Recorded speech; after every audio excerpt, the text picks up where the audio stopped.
Pinalawig pa ang mga pwedeng makabili ng 20 pesos kada kilong bigas na programa ng gobyerno. May ulat on the spot si Bernadette Reyes. Bernadette? Rafi, hindi na lamang mga miyembro ng 4Ps, senior citizens, PWDs at mga solo parents ang maaaring makabili ng benteng bigas. Dahil simula ngayong araw ay maaari na rin makabili nito ang mga minimum wage earners.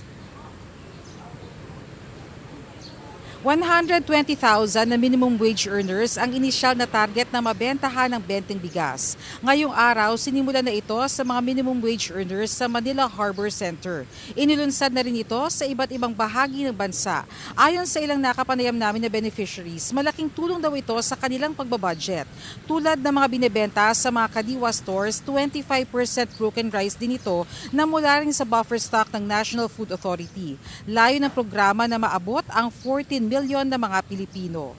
Rafi, umaasa ang Department of Labor and Employment na sa paglipas na mga araw ay madadagdagan pa ang mga beneficiaries na masasama sa kanilang listahan. Pag-aaralan din daw ng Department of Agriculture ang posibilidad na mapalawig pa ang programa para maisama na rin sa mga beneficiaries ang mga nabibilang sa mga lower middle income. Rafi? Bernadette, exclusive ba yan para sa empleyado lang ng kumpanyang kasali sa programa o bukas sa lahat ng minimum wage earners?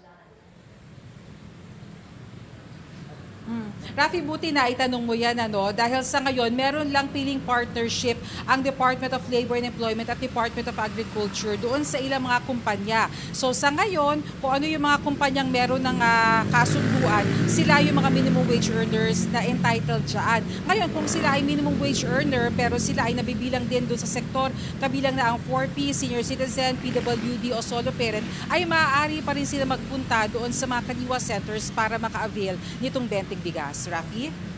Maraming salamat, Bernadette Reyes.